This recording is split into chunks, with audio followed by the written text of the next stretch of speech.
We're live in Baton Rouge, Louisiana, near Southern University at the Bayou Cafe.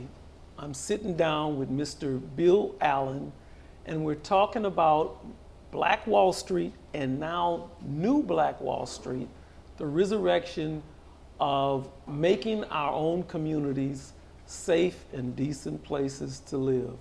And so I'm so honored that you'd come to Louisiana.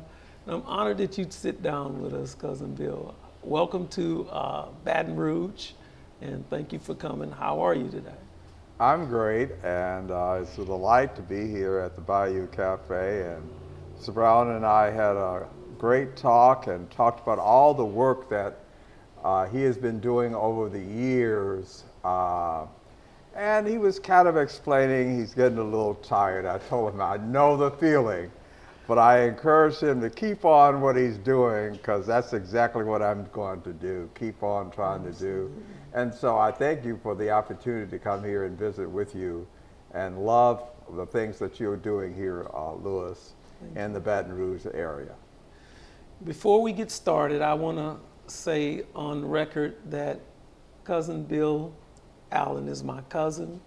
He's my mentor. He's really the reason Steffi and I really started wanting to rebuild the area near Southern University. So we're going to try to find out as much as we can in this short amount of time about Mr. Bill Allen and how he got started. If you don't mind, could you tell our listening audience where you were born and what made you, when did you first start having entrepreneurial thoughts of wanting to be an entrepreneur? Well, I was born on the R.A. Pickens plantation, a large plantation, about 14,000 acres, about 1.5 miles south of Dumas, Arkansas, where I really grew up. I guess the spirit of entrepreneurism came both from my parents and from stories about my grandfather, Morris Allen Sr. And it also came from the visual aspect that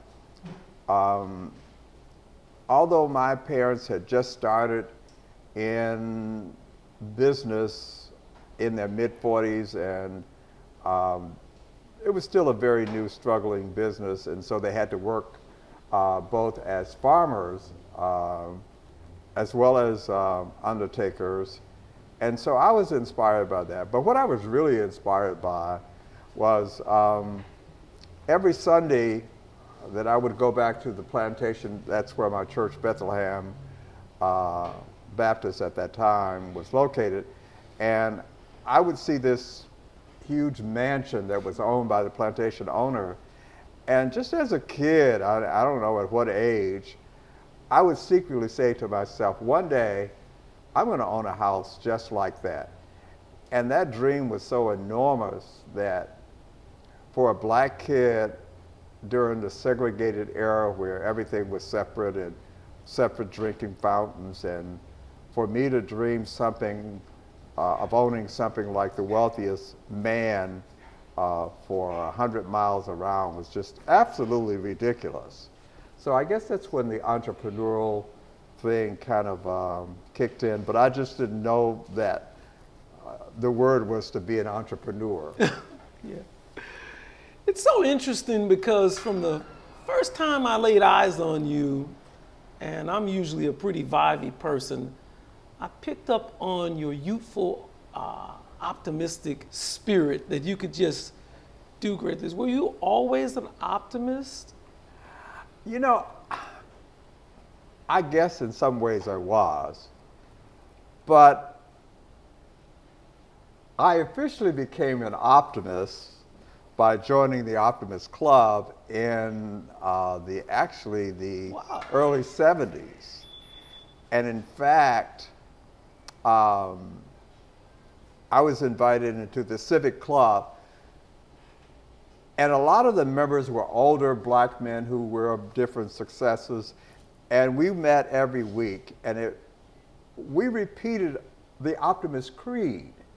at the end of each meeting. And it started off with talking about promise yourself to be so strong that nothing can disturb your peace of mind, to talk health, happiness, and prosperity.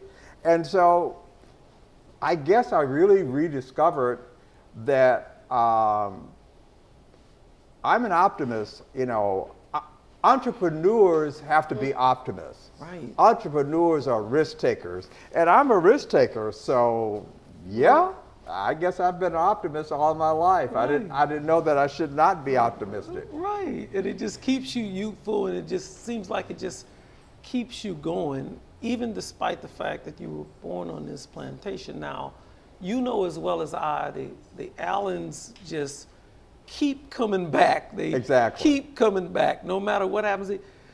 In 1913, our family Yes, kind of got split up in different directions. absolutely.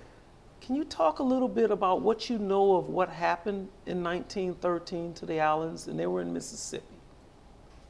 Well, I first learned about this from listening to my mother tell me the stories of the Allen family, and that we were originally from Mississippi. And my father, who was Joe Allen Sr., had a twin brother, Morris Allen Jr., and my father died in 1953, and I was a very small child. And I guess as a part of keeping his memory alive and being a widow in her, you know, early 50s, she would tell me stories of the Allen family coming from Liberty, Mississippi, and that we once owned a lot of land there. And I wasn't particularly interested as a child listening to the story, but, and that the Allens were forced off of their land, and the entire family,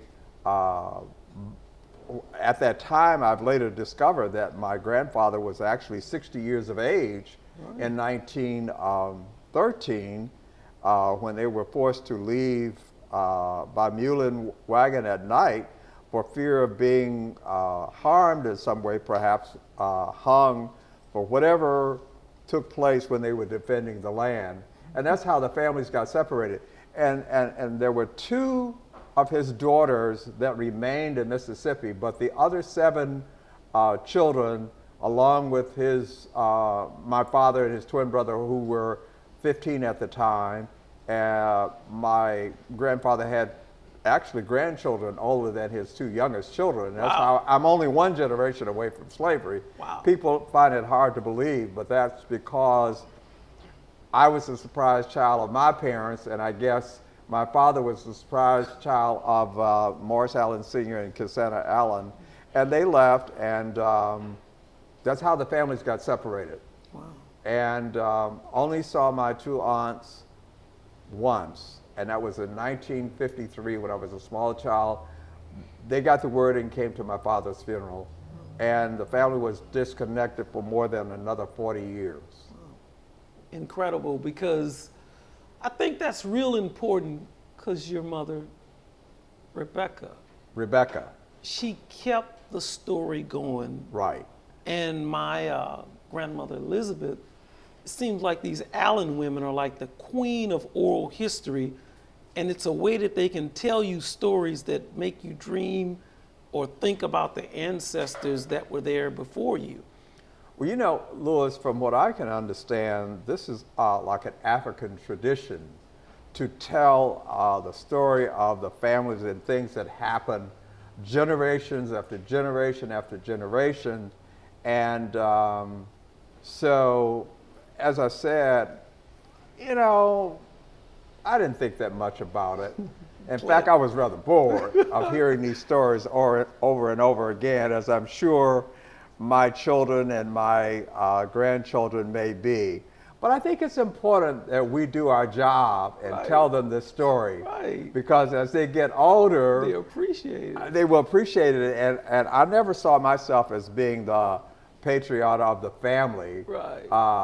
You know, I really didn't pay that much attention to family reunions and getting together, but those things are important because who you are, and we are impacted by our DNA, we are impacted by our history, our legacy, and all of these things are things that we draw from to figure out who we really are and what we are really purposed to do in this life. Right. And I will tell you,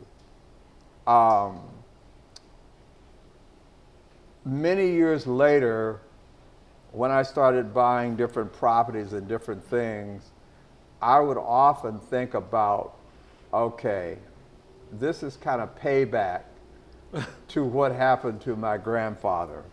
In fact, I was talking to one group about a year or so ago, and I just extemporaneously said, without thinking, Granddaddy, I've just about accumulated back your 500 acres of land, all in one city of Stonecrest, Georgia. Oh, praise And God. you know, and that's something that happened to our family way more than 100 years ago. Way more than 100 years ago. And I went with Dr. Internet Harrell, who's a great genealogist, to look up our family history. And I found that the Allens, right after slavery, owned up to 640 acres Really? of land. I knew about the 500, maybe 37, but it Okay. was actually 640 acres of land. And this land is right there in Liberty, and the Choctaw Nation's land happened to go right through, and the Allens actually traded with the Choctaw. There was Salem Allen, Solomon Allen. There was the names, the Allen names, surnames, they keep coming up. Jesse Allen. There's so many Morris Allens who just Yes. keep this name. Joe Allen. They keep coming up over and over again. And they were highly land literate people who knew how to make the land profitable for them, work the land. They were very land literate. And so I was just blown away at how you got so deep into land. It's almost like it's in your DNA or our DNA somehow. Well, Without being it just pointed, It just you know? may be, you know, often things that happen to us in life we think are simply coincidences, but they are not. It just so happened that the street, when we left the plantation that my dad built our house on, was Choctaw Street. Wow. And I remember it so well. I lived at 517 West Choctaw. I grew up there. And I don't know why it struck me when I created the new Black Wall Street Market. Of all the streets that I could have named, of course I named one after Madam C.J. Walker, A.G. Gaston, who's Black entrepreneur a from black Alabama. entrepreneur from Birmingham, Millionaire from Alabama. Alabama. And then I decided to name a street Choctaw Street. And I would tell you, I've had so many people to connect Choctaw Street. One young man walked up to me and he said, you know, because this street is named Choctaw, I really need to set up shop here. I'm a descendant of the Choctaw Nation. Absolutely. And now you tell me that the Allens back in Mississippi, land was connected and they used to trade with Absolutely. the Choctaw Indian. I think it's, you know, kind of foretold that there's a connectivity of things in history that sometimes we don't even realize. Absolutely. That there is a connectivity there. Absolutely. And then, you know, after 100 years of Black Wall Street in Tulsa, Oklahoma, the Greenwood District, Yes. being totally destroyed, you come back, a young Allen, and resurrect it and rebuild it. And I remember the day that I was talking to you on the telephone, and you know, sometimes my conversations can be black, you know, we're Okay, really right. black. And you said, yeah, well, you know about Black Wall Street? I said, yeah. And you go, well, we're gonna rebuild it. And like clockwork, you just took off from there doing it. What Well- gave you the inspiration to say, because at first it was going to be what, New Wall Street? Well,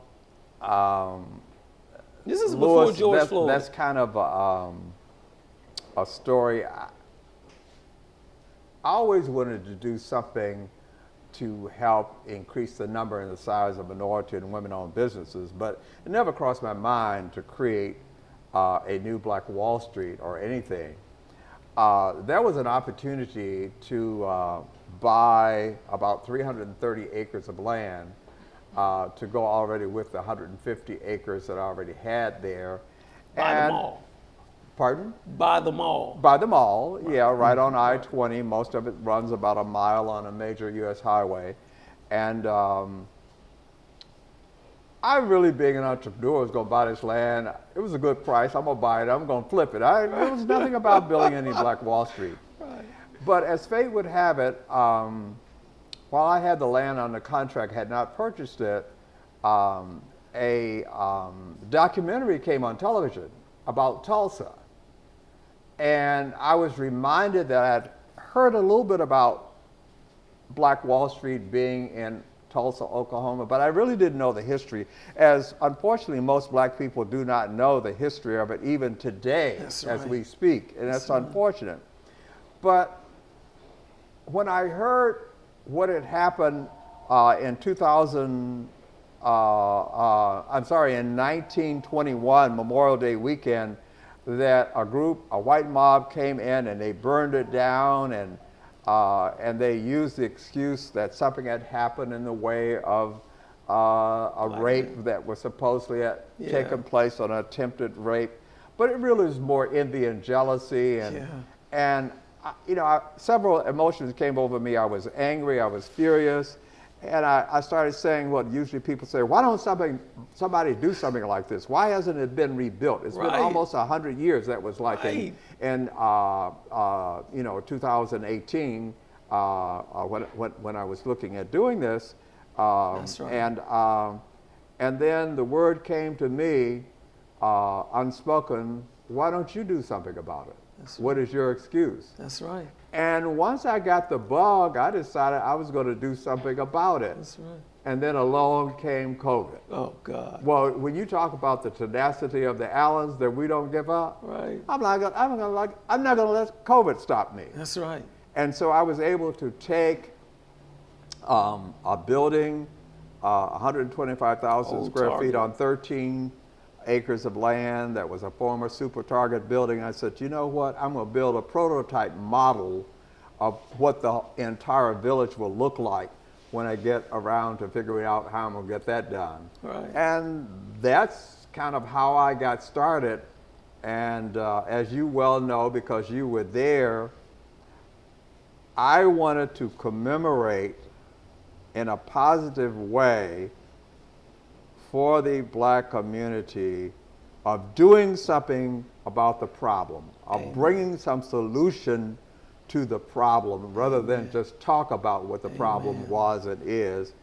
And we were not able to get inside the building, but as you know, we had a big celebration outside. Right. And we celebrated the fact that we as a people will not be kept down. That's right. We're not going to allow chains of slavery. Right. And right now, we're working on getting rid of the, as I was talking to Mr. Brown, we're still in slavery mentally. That's right. And we have to free ourselves mentally from this slavery. That's right. The mark of both the chains, even when they release us from the chains, we still, the damage that has been done to us, and how the psychological of how we think about one another. Amen. How we see one another, how we have the crab in the barrel syndrome. It's still with us today, and that's why I encourage you, Mr. Brown, don't give up. Right. Every now and then you'll see a glimmer of progress, every now and then. Amen. That is incredible, because once you got Stonecrest up and just kept going, it created a model. And the last time I was there, when we were talking, I said, this is not a black-owned business. This is like an ecosystem. And that's something that your mind does that a lot of us are just thinking about, can I own like a little business? But you're not creating just a business. It's some kind of ecosystem. Can you speak? Because, we got a saying in Louisiana that you can't really be a bee without a beehive. Most of us are just thinking individual. You're thinking, am I correct? Absolutely. How often do we repeat the phrase, it takes a village to do this? We repeat it so much in the black community. I believe it was Hillary Clinton that started saying from the White House, and all of a sudden it became important. Yeah. But it really was started by, it's an African proverb. That's right. That it takes a village. The problem is, we have lost our villages, we have lost our sense of village, our sense of community.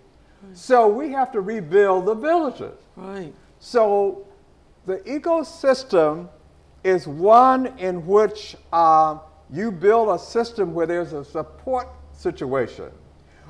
For example, in the new Black Wall Street, we have a dentist that's set up there. Wow. You follow me? Wow. We're having an eyeglass company, one of the newest ones is coming there now. Of course, we would have more than the food vendors. We have a real estate firm that is in the new Black Wall Street. Wow. Of course, we have all kind of clothing things and exercise groups. Right. We have a jazz club there. And for the ladies that are like very fancy thing, like in the 40s, I had one gentleman said, oh, I haven't been to a tea room in 40 years. Well, my wife, Maddie, often when we talk over the phone, says, oh, I guess I'll go get me a cup of tea. So I decided I'm going to build a tea room, and I'm going to name it after my wife. So it's called Maddie's Tea Room. Right. So we've opened the jazz club, and somehow, I don't know why I ended up, well, I do know how I ended up naming it the Pink Lion Jazz Club.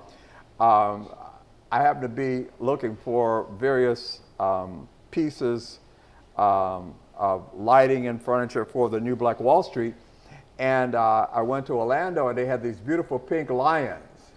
And people notice when they come on my properties, I have lions. They say, what does it symbolize? Well, actually, I just happen to actually like lions, but I made up a story. So it's a symbol of, if I'm going to be in the jungle, I'm going to be king of the jungle. That's right. And a symbol of strength.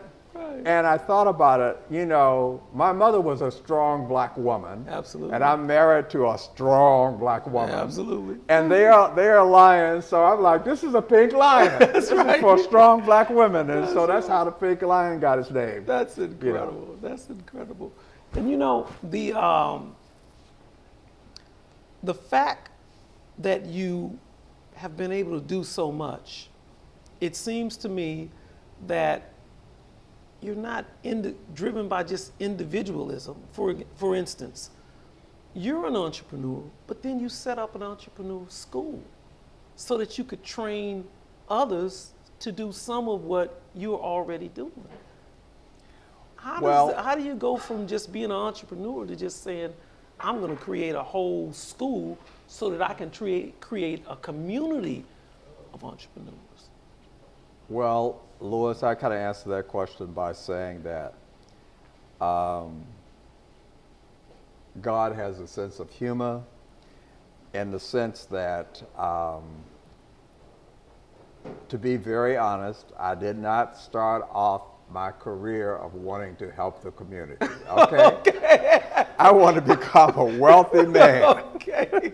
I wanted to live the good life. Okay. I wanted to travel the world. Okay. I wanted to have that house just like the R.E. Pickens house. Okay. And I don't think there's anything wrong with that. But in my case, I got all of that and more. And the scripture says, to whom much is given, much is required. That's right. And so once I accumulated that and accomplish those goals, I thought I would be very content to just enjoy life, having worked 35 or 40 years in business, but I was very bored. Wow. And also sense that none of that stuff, after you live past a certain age, has as much meaning. It's like kids with a new toy at Christmas. I mean, it's great when you get it and all of that. But I also discovered something about myself. I'm a person that loves a challenge. If you've ever seen people that climb mountains, and I used to think, they're some of the craziest people. Why are you risking your life? Why are you taking the risk of falling off and breaking your neck? Why are you climbing that mountain? And it didn't make sense to me at that time because it's there. Right. So I've discovered that the challenge of helping someone else achieve some of the things that I've achieved, I just believe that this being the wealthiest country in the world, much of which was built on the backs of slavery, that it's time for us to enjoy some of the finer things of life.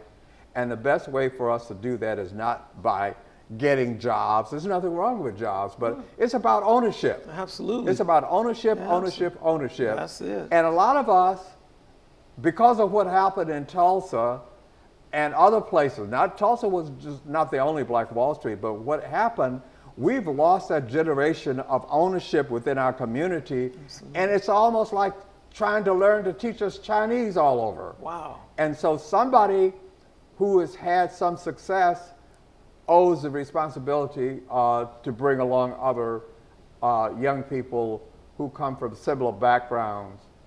And it happened to me, by the way.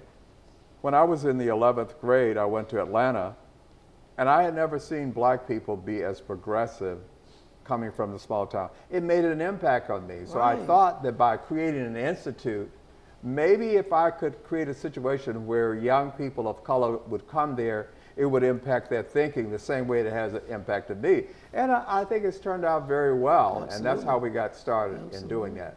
You had, the last time we were in Atlanta, me and you were talking, and you, of course, you're writing a book. I am. I'm keeping a journal. Okay. And people have been trying to get me to write a book for years. So I've been keeping a journal, not quite daily, but almost since late 2018. Okay.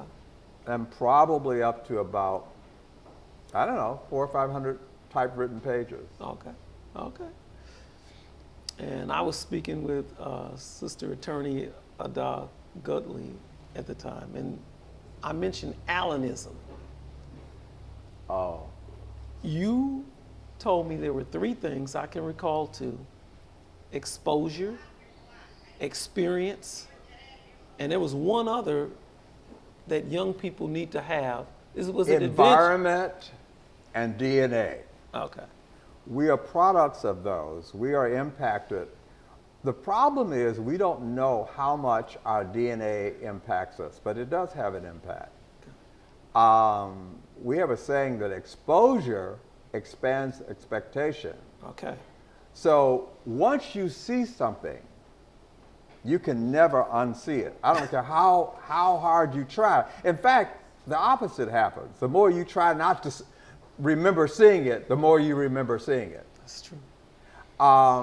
Things that have happened to us, our experiences, things that have happened to other people, where you grew up. Where I grew up on a plantation, where I grew up going, to church every Sunday and staying at church all day long, where I grew up in a small town, it has impacted me. I remember going to school as a child in Arkansas before schools were integrated, maybe about a year or two after I left high school, and they always said that they were separate but equal. Well, they were separate, but they were hardly equal in terms of equipment in any way. But one of the things that we did have, and it was a great blessing, we had teachers and principals. I remember my principal was a professor. We all called them professor. They taught us to believe in ourselves. They taught us about W.B. Du Bois. They taught us about Booker T. Washington. They taught us about Marian Anderson. Right. And they made us feel a sense of self-worth. Wow. So when I left that segregated but unequal school and went to Detroit, I had no better sense of thinking, I'm as good as anybody. Right. So I had a lot of sense of self, worth. Right. And I think a lot of people in the South, they made up for some of the things that we did not have by teaching us a sense of hard work and ethics. Absolutely. And not expecting other people to do more for us than we do for ourselves. Amen. Amen. That is incredible there. And I noticed that you didn't build New Black Wall Street in a mediocre way. Because some people that's enough for them. They throw some stuff together. You do it excellent. And you push excellence on us. We have set as a goal excellence at a minimum. And I want to repeat that. Excellence at a minimum. That's not the maximum. That should be your bottom line. Right. That's as low as you should aim to go. Right. When I was growing up, older people who couldn't necessarily read and write, how they would encourage you, they'd say, oh, shoot for the moon. If you don't hit the moon, you'll land on the stars. That's right. What they were really saying is, if you don't aim for very much, if you don't aim to be something extraordinary, you will also, we teach, you will never be extraordinary, or you want to say extraordinary, by doing what's ordinary. That's right. If you do what everybody else does, you get what they got. If that's what you want, that's what you do. Otherwise, you have to push yourself, and I push myself, and my staff is surprised about it. I'm older. I'm in my late 70s, but they're gonna have to run to keep up with me. That's right. I don't know where the strength is coming from, but I keep them on their toes. Yeah, I know. And everybody, I tell them every day. Now, when I look at you, you may think I'm smiling, but I'm wondering, why am I paying you today? If you could live off of what you earn, yesterday, then we're fine. Oh, but if you need to have a paycheck, gotta why are get you here? What are you producing? That's right. We have to What teach. are you producing? We have to be productive. That's right.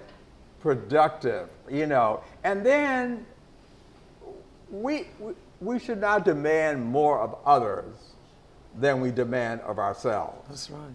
And those are some of the old things that I Older received. black people Black people used to have a sense of pride, a That's sense right. of can-do, and somehow we have allowed our communities to disintegrate. That everybody else is more at fault about what happened to us than we are. Man. Now, there are a lot of things that happen to us, but to me, the greatest thing, much of it, we can do something about it. Absolutely. When we were outside, before we went into the new Black Wall Street market, you were having pop-up tents and just food and everything outside. And I remember being there, and someone turned on some music that wasn't the kind of music that an elder or a young person could listen to. And within seconds, it seemed like you had some people come over there and tell them they had to shut that stuff down or get off the premises. Well, Lois, it's funny you should bring up music. I had a staff meeting on Tuesday. We're still talking about the music. And this is the balance that I have to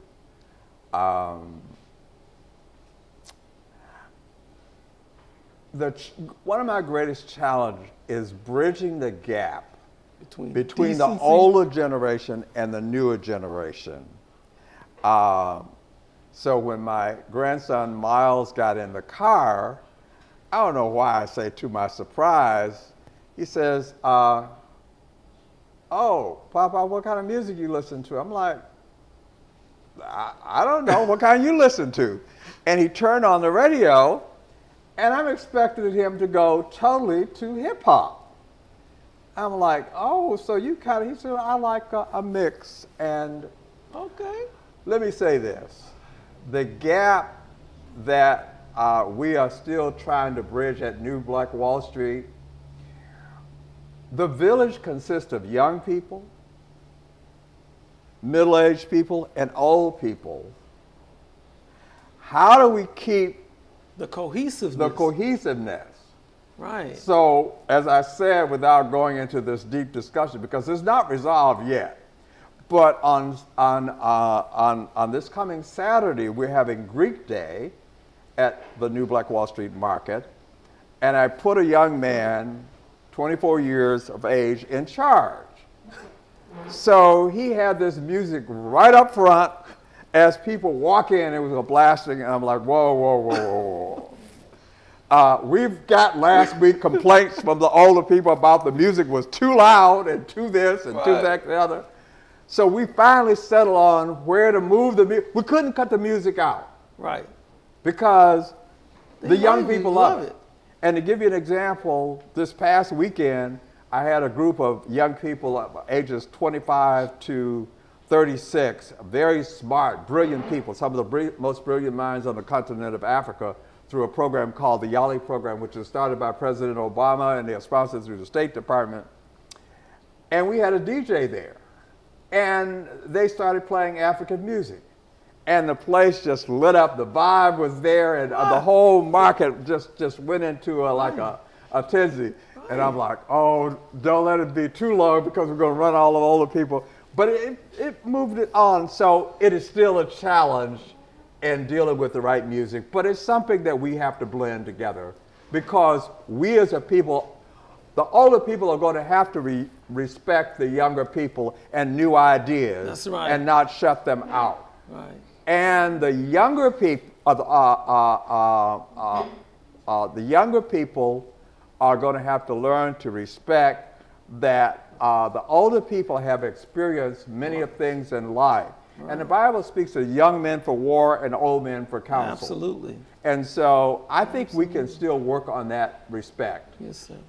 And I think the fact that when I spoke to your oldest son, I said, so you're going to be following in your father's footsteps. He said, yes, that's the plan.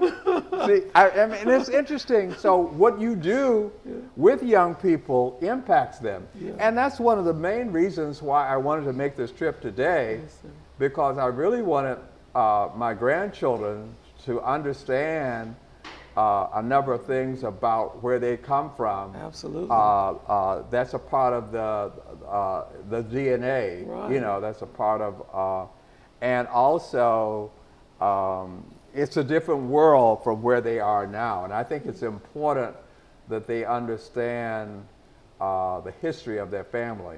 Absolutely. And I think we can bridge that gap. I know we can, but you know, it's another component to it because do you offer, it has to be some type of customer service training with manners, because when you come to the New Black Wall Street Market, and I've been there several times, and I'm very vibrant. I would pick up on the energy. There is a energy there.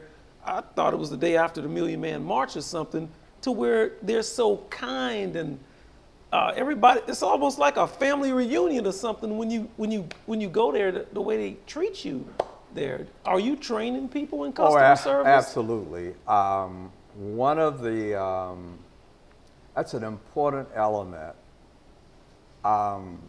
Nothing upsets me more. Sometimes I would go to a fast food place, and I remember it happening to me, and the people would just this is kind of look at you and say, well, it's like a staring contest. You better tell me what you want if you're gonna get any service. Oh God! And I'm You like, paying? really? And then I, I went to, I won't name the particular one, but Popeye had some good chicken and some good things that I wanted. And so I ordered my food and I got up to the window and I said, oh, no, no, no, no, this is not the right thing. I need to change it. And I remember the young lady saying to me, well, I'm going to let you change it this time, but next time, I'm like, really? Oh, no, no, no. So my thing of it is about service, we're not going to have that type of expectation. You know, when people walk in there, we don't want them, we want them to be made to feel good. And one of the greatest compliments that people give me from the time that I walk in to the place, I feel good. I feel the vibe. Absolutely. I can't expect excellence from my people if I'm, you know, skimping in building this place. Right. So you walk in there, as you know, there's chandeliers there. As someone said, I debated with myself in putting up some brick in the place, if I was going to use fake brick or real brick. And people pay attention to that detail. Absolutely. And so when you set that scale, you know, and you're there, and then you select people who who understand that you have one time to make a first impression. That's right.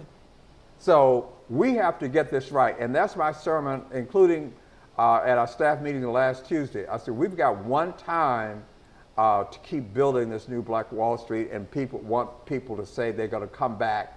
And that's when I know we're successful, and they're going to come back again, and they're going to bring their friends. And that's what they're doing. And so, yes, we train in customer relationship. We're training in a lot of things every week. We just don't rent spaces to people. Right. We help them build a business. And we also help them get financial loans and get ready to get financial loans. Absolutely. We train them in keeping books. You just can't pocket the money that you make. Right. You can't prove that your business is growing. All these are things that we train them in. Absolutely. That's really incredible. I have noticed also that you hadn't lost touch with the larger community or our community. For example, Big Mama's Porch. Yes. This name, I was like, that is like down south, you know. Everybody's got a Big Mama. Yeah, this is. Well, actually, I guess it was a number of years before I realized that my wife, who is named Maddie, she talked about Big Mama, Big Mama, Big Mama. Yeah. She was actually named after Big Mama in this family, who was Maddie. And in fact, tomorrow we're going by to see Big Mama's place. Wow. But then I realized it's a term of endearment because the Black women throughout the history of the Black family have been strong. Right. Oftentimes when the Black men were demeaned by the community, the Black woman had to be strong. Right. And so, but I would tell you why it got to be named Big Mama's Porch. My mother-in-law, Maddie's mother, was a great cook, and from what I understand, Big Mama was a great cook. And people smile when they see the name Big Mama because everybody in their family has a Big Mama. That's right. And that means the matriarch of that family who really sets down the rules of the family. That's right. Okay? That's and right. So I wanted to keep that, you know, that sense of touch with the Black community. That's right. That no matter how far you have risen in life and what posts you have, and if you're president of a university or mayor of a city, somewhere if you're Black in your family, that's right, you had a Big Mama. You had a Big Mama. And the music throughout the new black, you know, you had entertainment with music and people singing and so forth. And then you had New Orleans Street. So it gave sort of that flavor also. Was it Bourbon Street? Bourbon Street. Well, we wanted to say to people, it's not just a stuffy place. Right. There's nothing wrong with music of all sorts, of all types. There's nothing wrong with having a good time, in essence, in life. But life has to be more than just having a good time. That's right. So we wanted a mixture of that. And so right on Bourbon Street or not, one of the businesses that we have is a bookstore. It happens to be a children's bookstore. Wow.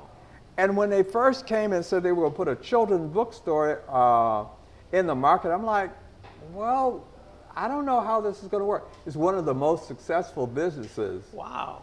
we have. Wow. They were in a small space. They're in a space that's 4 times now. Right. And in fact, I'm going to miss it because I'm down here, but Dr. King's daughter, Dr. Bernice King, will be there on Saturday. Wow. From 11 to 2. My understanding is she has written a children's book, and she's going to come and read from that book, but she's also going to talk about, I'm sure, the legacy of her father and all of that. So we have all kinds of people. Then after that, the music's going to get a little loud because we're going to have the Greek. Okay. All the different Greeks are coming in. Okay. And I may be back in time for that. Okay. But we're going to kind of tone it down when Dr. King is there. And it will be, you know, we'll have a little music, but it will be toned down. Okay. But we'll tone the volume up according to who is there. Who's there Okay. at the market, yes. I thank you so much for sitting down with us. If there was something that you could say to young black entrepreneurs today, what would it be? One of the things I would say, your greatest competitor, if you want to know who that is, look in the mirror. You don't know what you are destined to do or to be until you give it your best shot. The next thing I would say, if you're going to dream, you might as well dream big as dream small. It doesn't cost you anymore. I guess the last thing I would say that understand that what is possible starts with you and your faith. I'm a person of great faith. What we teach our young people, what your mind can conceive. Success is first a mind thing. What your heart can believe, you can achieve. Absolutely, absolutely. I'm going to ask you about some leadership in our community. If you had to say something to black politicians about public policy or things that they could do, what would it be? I would say recognize that America was built on capitalism. It is a capitalistic society.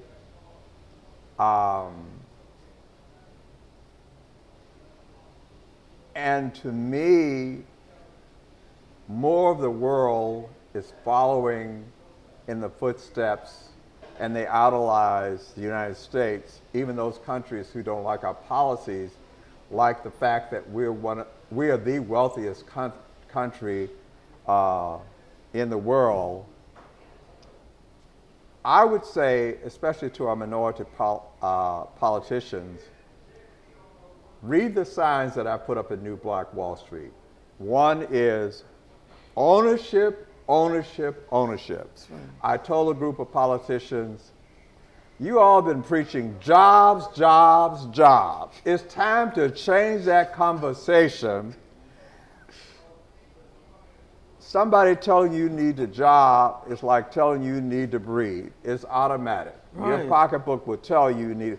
But somebody needs to tell us in our community, because much of the success of America could not and would not have happened without blacks working hard and being underpaid for so many generations. Absolutely. It is time that we have ownership, ownership, ownership.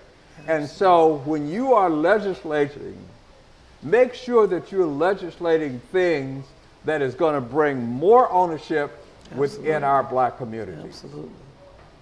And women-owned businesses. Absolutely. Absolutely. And today, in 2022, do you think we own more land today or more property today than we owned in previous generations?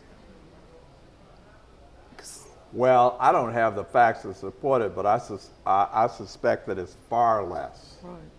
It is far less, because in many cases where blacks were able to survive the Jim Crow era in which land was being taken away from them, many of our families left these farmlands and moved to the big cities, and I understand that because I moved to the big city. I want to see the city lights or what have you.